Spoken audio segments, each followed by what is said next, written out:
তাদের মর্যাদা সবচাইতে উপরে। নবী পাক বলেন ফদলুল আলিমি আলাল আবিদে কাফদলি আলা আদনাকুম, তোমাদের মধ্যে ইমানদার যারা আছো তাদের মধ্যে যারা আলেম আর যারা আলেম না। কথা কি বোঝা যাচ্ছে? একটু আগায় বসবেন, পিছনে লোক ঘন হয়ে যাচ্ছে। ইকরামের নিয়তে একটু আগায় বসলে 10 বছর এতে কাবে সব পাবেন। একেবারে বিশাল একটা সহজ ইনকাম। একটু পাশা ঘষে আগায় আসতে হবে, খালি মাথা ঝুললি হবে না, ঝুলতেছে গোড়া সবে না, এরকম হবে না। জিকিরের সাথে আসি তাহলে আরো লাভ হয়ে যাক। লা ইলাহা ইল্লাল্লাহ, লা ইলাহা ইল্লাল্লাহ। আসেন আর একটু চাপ দেন, লোক আরো আসতেছে, জায়গা কম। লা ইলাহা ইল্লাল্লাহ মুহাম্মাদুর রাসূলুল্লাহ। হুজুর আলাইহিস সালাতু ওয়াস সালাম বলেন, আল্লাহ তো এক সার্টিফিকেট দিয়েছেন যে ঈমানের সাথে যারা শিক্ষিত তাদের মর্যাদা সর্বোচ্চ। আর হুজুর একটা উদাহরণ দিলেন, হুজুর আলাইহিস সালাম আলেম আর বেআলেম, ঈমান তো থাকতেই হবে। ঈমান রাখার পরে আলেম আর বেআলেমের পার্থক্য কেমন? হুজুর বলেন একজন মানুষ ঈমানদার কিন্তু আলেম না, আর একজন মানুষ ঈমানদার সাথে আলেম। এই দুইজনের মধ্যে পার্থক্য হলো কাফদলি আলা আদনাকুম, আমি নবী তোমাদের মাঝে আছি সাহাবায়ে কেরাম, আর তোমরা আমার সামনে 100 লক্ষ সাহাবা আছো। আমার মর্যাদা আর 100 লক্ষ সাহাবাদের ভিতরে সবচাইতে নিচু মানের সাহাবা যে 1 নম্বর আবু বকর, 2 নম্বর roll number 1 Abu Bakr, roll number 2 Omar, 3 নম্বর রোল উসমান, 4 নম্বরে আলী রাদিয়াল্লাহু আনহুম। এমন করে সিরিয়াল দিতে দিতে দিতে দিতে যেই সাহাবা শুধুমাত্র হুজুরের কাছে কলেমা পড়া, হুজুরের কাছে ইমানের কলেমা পড়া শুধুমাত্র ছোট্ট একটা সূরা শিখে চলে গেছে, এই সাহাবার আবু বকরের দাম কিন্তু এক না। এবার হুজুর আলাইহিস সালাম সবার উপরে। হুজুর বলেন আমি আর ওই 100 লক্ষ রোল নাম্বারের সাহাবার মধ্যে যত দূরত্ব, একজন ইমানদার সাধারণ লোক আর একজন ইমানদার আলেম লোক, এই দুইজনের মধ্যে এতটা দূরত্ব। আপনি দাম দেন আর না দেন কিছু আসে যায় না, আপনি মর্যাদা দেন আর না দেন কিছু আসে যায় না। আমার দাম যদি আল্লাহ দেয়, আপনার দাম যদি আল্লাহ দেয়, সারা দুনিয়ার কেউ দাম না দিলেও কিছু আসে যায় না। সারে দুনিয়া হো মুখালিফ ফির না কোই নুকসান হ্যায়, সারে দুনিয়া হো মুখালিফ ফির না কোই নুকসান হ্যায়, खौफ नहीं कुछ गम नहीं जब रहमत रहमान है, खौफ नहीं कुछ गम नहीं जब रहमत रहमान है। সারা দুনিয়া যদি আমার বিপক্ষে চলে যায়, আমার দিক সকলে স্বীকার করবেন, সারা দুনিয়া যদি আমার বিপক্ষে চলে যায়, আমার আল্লাহ আমার রসুল যদি আমার পক্ষে থাকে, আর সারা দুনিয়া যদি বিপক্ষে চলে যায়, তাহলে মোমেনের কিছু আসে যায়? কথা বলেন, আসে যায়? আমার মন খারাপের কিছু নাই, আমার পক্ষে আছে কে? আমার পক্ষে আছে আল্লাহ, আমার পক্ষে আছে রসুল। দুনিয়ার সব আমার বিপক্ষে যে সমালোচনা করলে, গীবত শিকায়ত করলে আমার কিছু আসে যায় না। যারা জানেন, যারা শিক্ষিত লোক, তাদেরকে প্রশংসা করে আল্লাহ, তাদের সার্টিফিকেট দিয়েছেন আল্লাহ। এবার শিক্ষিত কাকে বলে? যার মধ্যে কুরআন হাদিস আর শরীয়তের ইলম আছে, ওই লোকটাই হলো অরিজিনাল শিক্ষিত। দুনিয়ার শিক্ষায় শিক্ষিত হওয়ার পরেও দেখি মানবতার অভাব। খেয়াল করেন, মানবতার অভাব। একটু মানবতা কাকে বলে বুঝে নেন। মানবতার অভাব বুঝবেন, আগে মানবতা বুঝি। মানবতা কাকে বলে? মানুষের প্রতি আপোষে সহানুভূতিশীল, এটা মানবতার প্রথম ধাপ। মানুষের হক নষ্ট করে না, মানুষের ক্ষতি করে না, অকথ্য ভাষায় গালাগালি করে না, চুরি করে না, ডাকাতি করে না, মানুষের হক মেরে খায় না, আইল ঠেলে না, জাল দলিল করে না, মদ গাঁজা বা ফেন্সিডিল খায় না। এই যত প্রকারের দুর্নীতি আছে, দুর্নীতি থেকে বেঁচে থাকে যে, ওই লোকটাই অরিজিনাল মানুষ। আর দুর্নীতি থেকে বেঁচে থাকার নামই হলো মানবতা। কতক্ষণ? সুদ খাওয়া কি মানবতা? সুদ খাওয়া দুর্নীতি কিনা? সুদ দুর্নীতি, ঘুষ দুর্নীতি, তারপরে চুরি দুর্নীতি, ডাকাতি দুর্নীতি, জনগণের হক মারিয়ে খাওয়া দুর্নীতি, ভিজিএফ কার্ড বেচে পয়সা খাওয়া দুর্নীতি, পঙ্গু ভাতা বেচে পয়সা খাওয়া, বয়স্ক ভাতা করতে যে টাকা খাওয়া, রাস্তার খুয়া মুয়া মারিয়ে খাওয়া, ব্রিজ কালভার্ট মারিয়ে খাওয়া, সরকারি ফ্যাসিলিটি বিল্ডিং ধরিয়ে মারিয়ে দেওয়া, কারেন্টের খাম্বা তার সহ খাইয়ে ফেলা, এগুলো কি মানবতা? কথা বলেন, এগুলো মানবতা? এই যে কামগুলো বললাম, এই কামগুলো তো সাধারণ মানুষে করে না।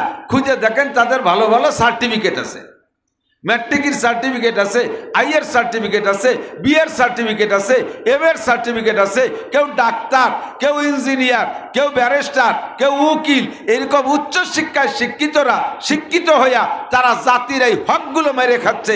এরা মানবতা বিরোধী কিনা কথা বলেন? শিক্ষা জাতির মেরুদণ্ড, বলেন শিক্ষা জাতির মেরুদণ্ড। মেরুদণ্ড মানে কি? আমাকে দেশে নীল দাঁড়া না, এই ঘাড়ের থেকে নিচে ভাষা পর্যন্ত যে আড় খান গেছে পিছন দিয়ে, ওর নাম হলো নীল দাঁড়া। এরকম মেরুদণ্ড।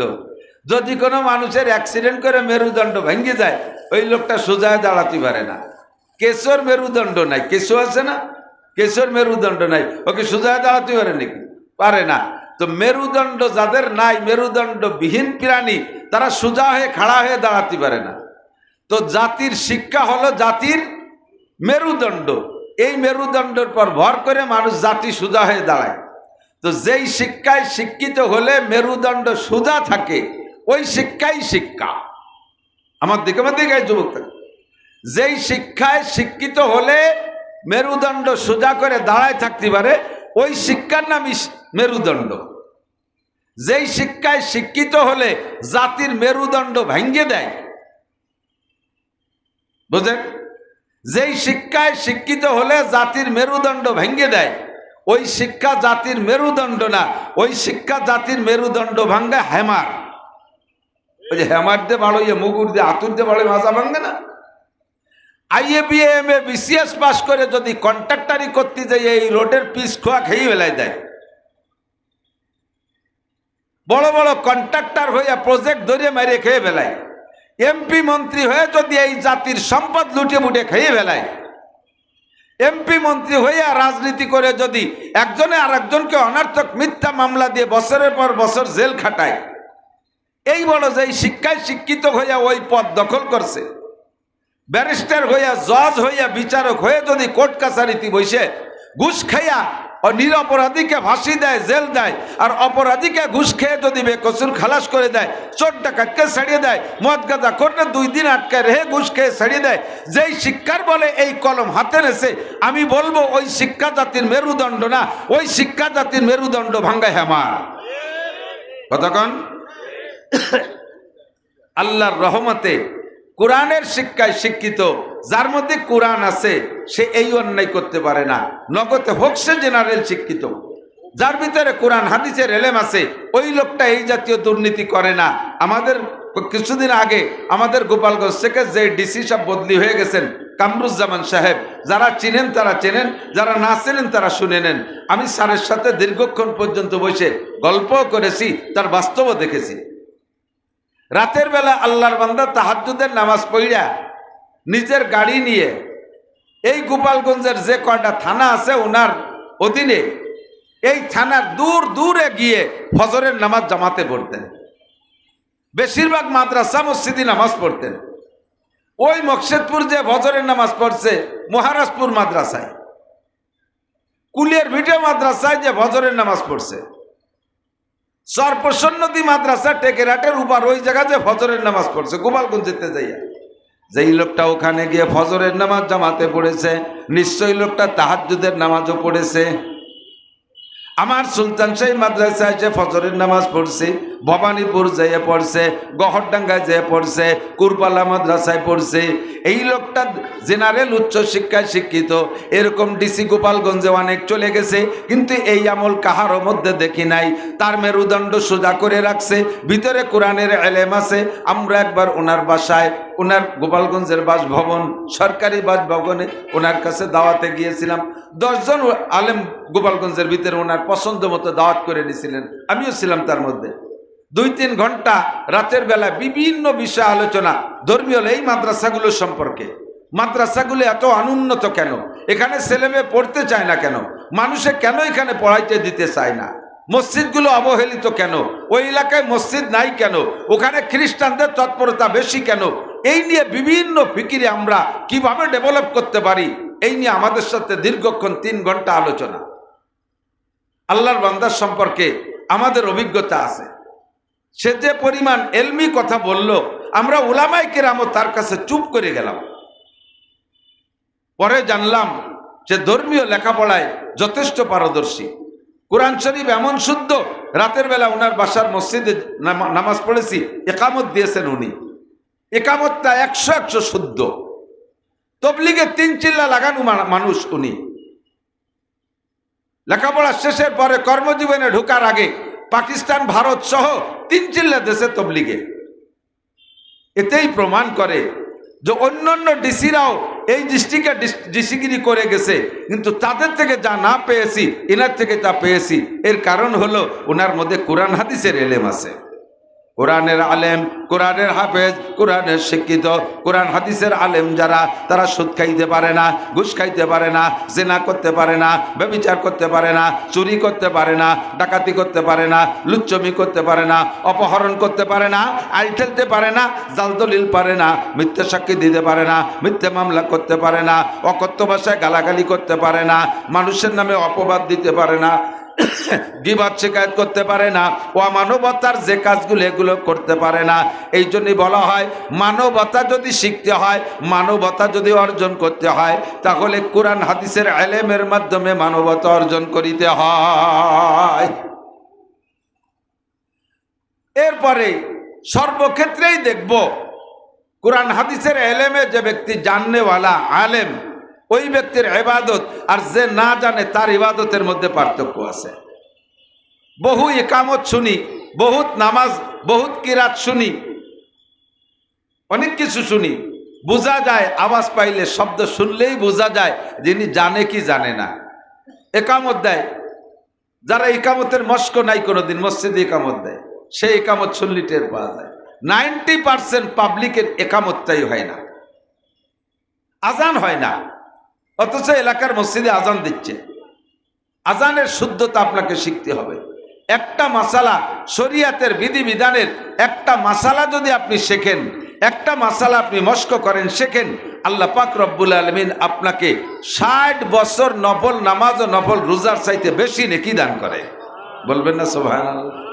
আজানটা শিখে নেই। যারা আছেন, আসছেন, বসেন, এই পাশে একটু বসে পড়েন, মাদুর আছে, বসে পড়েন, জায়গা কম তো করা যাবে কি, অল্প জায়গা। এদিক নবী আলাইহিস সালাম বলেন, মাজলিসু ফিকহিন খায়রুম মিন ইবাদাতি 60 সানা। অল্প পরিসরে অল্পক্ষণের ভিতরে এই মজলিসটাকে আমরা বিশাল দামি বানাই ফেলতে পারবো ইনশাআল্লাহ, 2-4টে মাসালার আলোচনা করলে। এই মাসালাগুলো আপনি জানলে মাসালার আলেম হয়ে গেলেন। এমন এমন মাসালা আছে যে একটা মাসালা না জানা থাকার কারণে আপনার সারা জিন্দেগির নামাজ, ফরজ নামাজ, আপনার সুন্নত নামাজ, ওয়াজিব নামাজ নষ্ট হয়ে যাচ্ছে একটা ছোট্ট মাসালা না জানা থাকার কারণে। এজন্য হুজুর বলেন, খায়রু কি বলে, মাজলিসু ফিকহিন খায়রুম মিন ইবাদাতি 60 সানা। একটা মাসালা শুনলে, শিখলে, আমলের নিয়তে, আমল করার নিয়তে শুনবো, শিখবো, তাতে আপনাকে একটানা লাগাতার বিরামহীন 60 বছর নফল নামাজ আর 60 বছর নফল রোজা রাখলে যেই নেকি, আল্লাহ তাআলা তার চেয়ে বেশি নেকি দান করেন। যেমন উদাহরণস্বরূপ বলি, এই শব্দের কারণে মাথা সব যাচ্ছে নষ্ট হইয়া, আপনাকেও ডিস্টার্ব হচ্ছে, আমারও ডিস্টার্ব হচ্ছে। জেনারেটর যদি লাগাইতে হয় দূরে দিতে হয়, যাতে তার শব্দটা এত কাছে না আসে।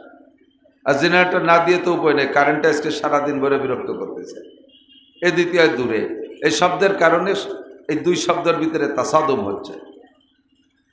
একটা মাসালা শুনবো, শিখবো তো, আমল করবো তো ইনশাআল্লাহ, একটু আলেম হয়ে যায়, 2-4টে মাসালার আলেম হয়ে যায়। আলেম আর জাহেল তো সমান হয় না।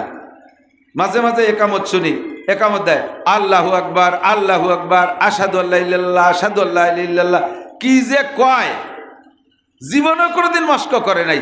আবার আজান একামত ওনারে না দিতে দিলি ভাবের আর অভাব নাই, গেঞ্জাম লাগাই নেবে। আমি এই মসজিদে 30 বছর ধরে আজান দিয়ে আসতেছি, আর আইসেই লাভ দিয়ে আজান দেওয়া শুরু হচ্ছে। 30 বছর কি আজান দিয়েছেন? আজান দিতে যে আল্লাহু আকবার কন, কি কয়? আল্লাহু আকবার। আকবার শব্দের অর্থ হলো চরম উশৃঙ্খল বেয়াদব।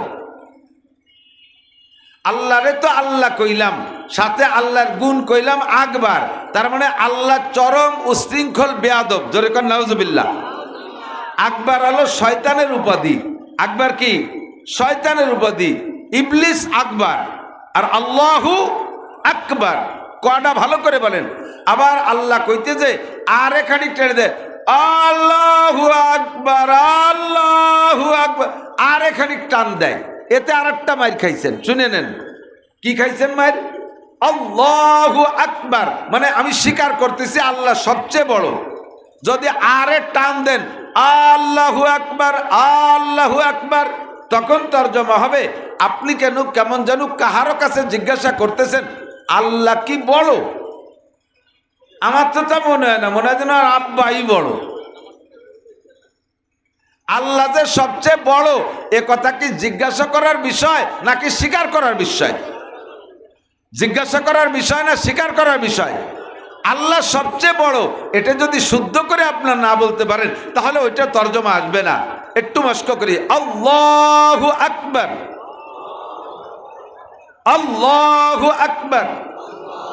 আজানের সময় প্রথম দুই দুই শব্দ এক এক নিঃশেষে আল্লাহু আকবার, আল্লাহু আকবার, আশহাদু আল্লা ইলাহা ইল্লাল্লাহ, এক এক নিঃশেষে এক একবার। আজানের সময় এক একবার করে আশহাদু আল্লাহ, তিন আলিফ, না পারলে কমপক্ষে এক আলিফ, লা ইলাহা ইল্লাল্লাহ শুদ্ধ করে, আশহাদু আন্না আন্নার জায়গা গুন্না, মুহাম্মাদের জায়গা গুন্না, আশহাদু আন্না মুহাম্মাদার রাসূলুল্লাহ, এক এক নিঃশেষে এক একটা। হাইয়া আলাস সালাহ, হাই আলাস সালাহ, হাই আলাস সালাহ, একামত দেয়, হাই আলার ভালা, হাই আলার ভালা। আবার ইকামত দেওয়ার জন্য দাঁতে ধার দিয়ে চলিয়ে আসে আজান দেওয়ার জন্য। আসসালাতু খায়রুম মিনান নাওম, এদিক তাকান, আসসালাতু খায়রুম মিনান নাওম। কোনদিন তো পড়িয়ে শেখে নাই, মস্ক করে শেখে নাই, এরার কাছে শুনছে, ভালো করে লক্ষ্য করে শোনে নাই। আপনার আসসালাতু খায়রুম মিনান নাওম শুনে নেন। আসসালাত মানে নামাজ, খয়ের মানে ভালো, মিন মানে থেকে, নাওম মানে ঘুম। আসসালাতু খায়রুম মিনান নাওম বলবেন, একবার বলি ফেলি।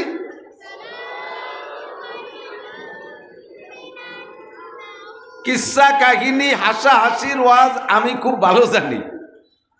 আজকে আইসে গেছে মাথায় যা এটি একটু মস্ক করেন। সারা জীবন ভরে কিসসা কাহিনীর ওয়াজে যে নেকি হবে, আল্লাহর কসমে আজান একামত মস্ক করে গেলেন, এর সে কোটি কোটি গুণ বেশি নেকি পেয়ে যাবেন। আবার আসসালাতু খায়রুম, আসসালাতু খায়রুম মিনান নাওম।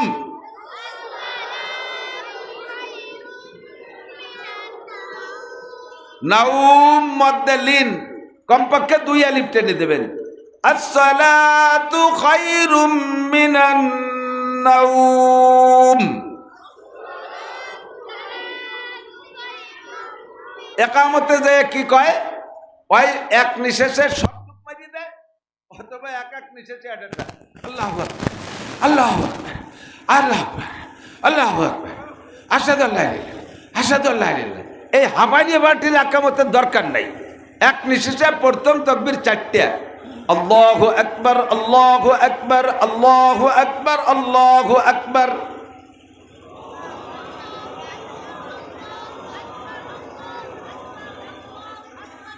এক নিঃশেষে এতটুক ভাবে বলবেন, টানবেন যাতে এক নিঃশেষে চারবার বলা যায়। এরপরে প্রত্যেক দুই দুটি এক এক নিঃশেষে আশহাদু আল্লা ইলাহা ইল্লাল্লাহ, আশহাদু আল্লা ইলাহা ইল্লাল্লাহ।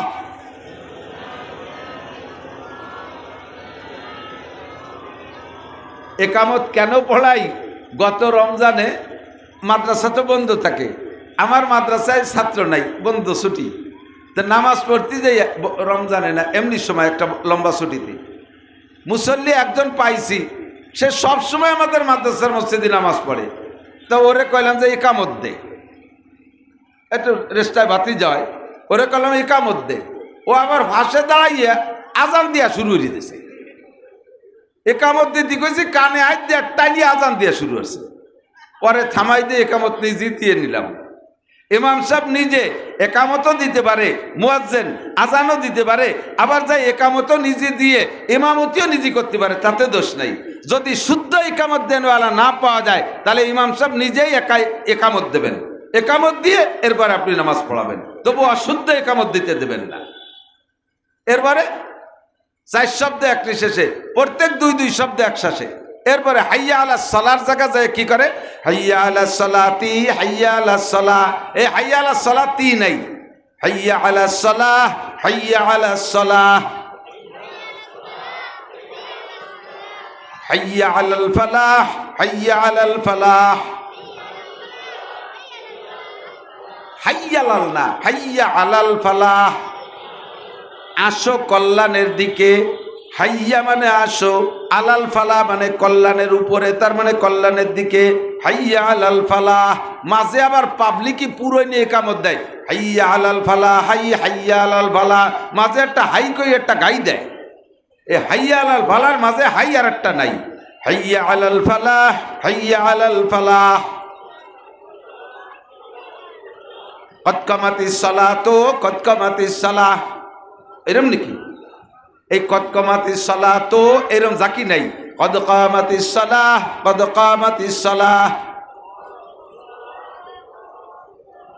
এরপরে 3 শব্দ এক নিঃশেষে, আল্লাহু আকবার, আল্লাহু আকবার, লা ইলাহা ইল্লাল্লাহ।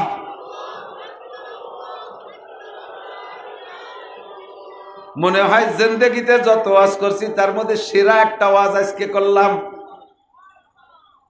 এটা পারি না, সুযোগ হয় না। ওয়াজের মাঠ এই মস্কের মাঠ না।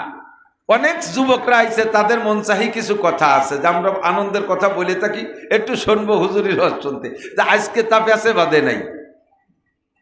আজকে যেটা বাজছে তোমার জিন্দেগির সেরা ওয়াজ তুমি শিখে গেছো, শোনা, মন খারাপ করো না, বলি আলহামদুলিল্লাহ।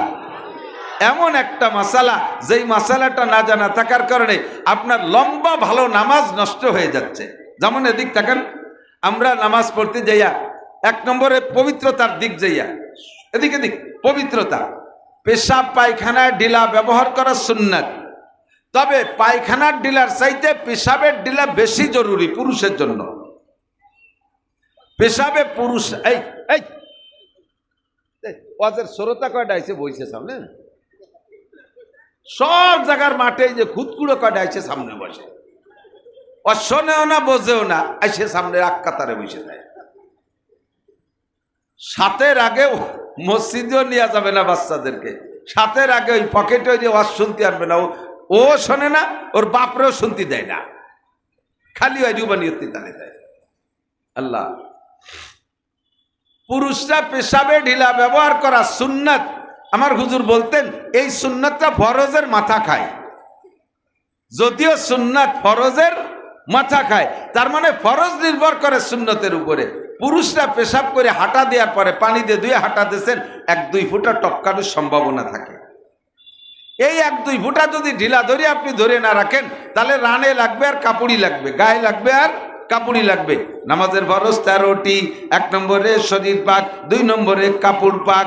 পেশাবে পুরুষে যদি ঢিলা ব্যবহার না কইরা শুধু জায়গার থেকে পানি দিয়ে ধুয়ে হাঁটা দেয়, হাঁটা দেওয়ার পরে 1-2 ফুটা যে টপকাইলো, এটা আপনার গায়ে লাগবে, কাপড়ি লাগবে। 13 ফরজের প্রথম 2টা ফজর ফরজ নষ্ট হবে। আপনি এরপরে যত সুন্দর করে নামাজ পড়েন, আল্লাহর কসম আপনার নামাজ হবে না। 13টা ফরজের একটা ফরজ নষ্ট হয়ে গেলেও নামাজ বাতিল। এই ফরজ তরক হইলে এটা সসিদা দিলি সারে না, ওয়াজিব তরক হইলে সসিদা দিলি সারে। আপনার ফরজ তরক হয়ে গেছে। ফরজ তরক মানে আমাদের দেশে খালি কাঁচা দিয়ারে ফরজ তরক কয়। ফরজ তরক মানে কি, যেই ফরজটা আপনার আদায় করার দরকার ছিল ওইটা বাদ পড়ে যার নাম ফরজ তরক। এবার আপনার 70 টাকা ফরজ, বলেন 70 টাকা। যুবকদের অনেকটাই দেখি, শুধু যুবক না আধা বয়সীদেরকেও দেখি, যারা জিন্সের প্যান্ট পরে আজ গেড়িয়ে, আধা বয়সীরা আমাকে দিকে আইত গেড়িয়ে কয় না, এই আইত গেড়িয়েরাও জিন্সের প্যান্ট পরে, গেঞ্জিটা আর প্যান্টটা দাঁড়াইলে মুখ সমান সমান দাঁড়ায়, যখন হাঁটে যখন তখন প্যান্ট আর গেঞ্জির মুখ সমান সমান। যখনই রুকুতি যায় তখন গেঞ্জিটা টান খাই এদিক চলে আসে, প্যান্টটা টান খাই ওদিক চলে যায়।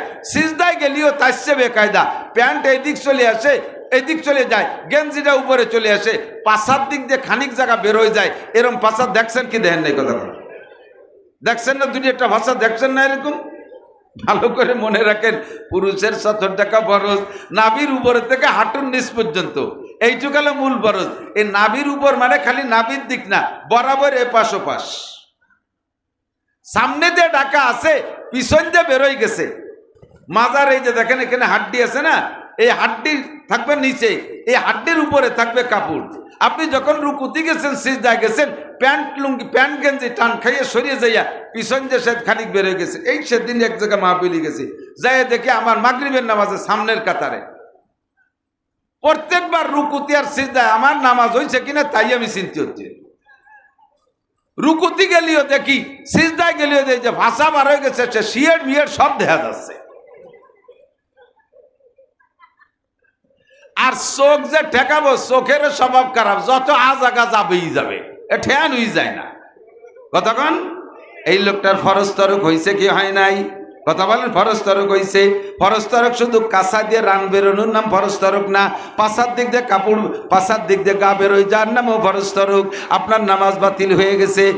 কাপড়ের বাইরে যদি শরীরের যে অঙ্গটা ঢাকে রাখা ফরজ, এই অঙ্গ থেকে যদি সামান্যতম বের হইয়া 3 তসবিহ পরিমাণ খোলা থাকে, সুবহান রাব্বিল আযীম, সুবহান রাব্বিল আযীম, সুবহান রাব্বিল আযীম, এতটুক টাইম যদি সতর খুইলে থাকে তাহলে নামাজ বাতিল হয়ে যায়। মহিলা নামাজ পড়তেছে, ফ্যানের বাতাসে মাথার কাপড় পইড়া গেছে, অথবা কাপড় সরে যে চুলের অর্ধেকের বেশি বের হয়ে গেছে, মহিলার নামাজ বাতিল হয়ে গেছে। যদি 3 তসবিহ পরিমাণ টাইম খোলা থাকে, এই সময় আপনাকে এই সতর ঢাকার অনুমতি আছে। মাথা থেকে কাপড় সরে গেছে, এক হাতে দ্রুত কাপড়টা টেনে দিয়ে মাথা আটকায় ফেলতে পারবেন।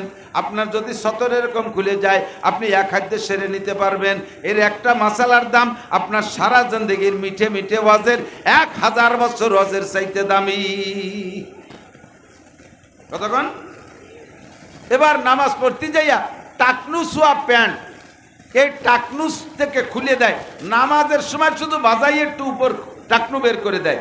টাকনু সোয়া শুধু নামাজের সময় হারাম না, টাকনু শুয়ে প্যান্ট পরা, লুঙ্গি পরা, জুব্ব পরা, পায়জামা পরা, এটা 24 ঘন্টা পুরুষের জন্য হারাম। নবী পাক বলেন, মান জাররা ইজারাহু বাতারা লাম ইয়ানজুরিল্লাহু ইলাইহি ইয়াওমাল কিয়ামা। যে ব্যক্তি টাকনু শুয়ে কাপড় পরবে, কিয়ামতের ময়দানে আল্লাহ পাক তার দিকে তাকাইবে না। মা আসফালা মিনাল কাবাইন, টাকনুর নিচে যেটুক কাপড় যাইবে, ওই টাকনু সহ ওইটুক জাহান্নামে যাবে, ওটুক জান্নাতে যাবে না। পায়ের টাকনুর নিচে টুক জাহান্নামে যাবে আর উপর টুক জান্নাতে যাবে, এমন তো হতে পারে না। টাকনুও যেখানে, টাকনুওয়ালাও সেখানে। কথা বলেন, এই জন্য কাপড় পরবেন এমন ভাবে যেন টাকনু না হয়। যুবকরা প্যান্ট কেটে পারো। আমার ওই জজ সাহেবকে দেখেছি, কোর্টে গেলে তো উনি প্যান্ট পরতেন, ঢিলাঢালা প্যান্ট পরতেন, ওনার প্যান্ট টাকনুর উপরে, এই নেসপো শাক প্যান্ট। একজন ডিসি হইয়া সে যদি নেসপোশাক আধা হাঁটু প্যান্ট পরলে তার প্রমোশন ডিমোশন হয় না, তার পদমর্যাদা কমে না, তার সম্মান কমে না, বরঞ্চ হাজার উলামায়ে কিরামের জবানে তার প্রশংসা আসে। তাহলে তুমি জেনারেল লেখাপড়া শিখে কত বড় অফিসার হবা, কত বড় শিক্ষিত হবা, যে শিক্ষার কারণে তোমার টাকনুসিয়ে প্যান্ট পরতে হবে। টাকনুস থেকে উপরে প্যান্ট বানাইবা, একটু ভাজায় রাখলে হবে না, ভাজানোটা কতক্ষণ পরে খুলেও যেতে পারে। এর একটা মাসালার দাম খায়রুম মিন ইবাদাতি 60 সানা। এরপরে নামাজে যখন দাঁড়াবেন, এদিক তাকান, ইমামের পিছনে নামাজ পড়বেন। নামাজটা সাধ্য অনুযায়ী জামাতে পড়ার চেষ্টা করব। আমি বহুবার বলেছি, এ ওয়াজের মধ্যেও পাবেন ইউটিউবের ভিতরে। জামাতে নামাজ পড়ার জরুরি 2 কারণে। 1 নম্বর হলো, এখানে যারা বসা আছেন 99% পাবলিক যারা মাদ্রাসায় পড়েন নাই, আপনাদের কোরআন শরীফ পড়া, সূরা কিরাত পড়া শুদ্ধ না। আপনি যত বড় গ্যারান্টি দিয়ে আসেন, এসে আমারে শুনান, ধরা পড়ে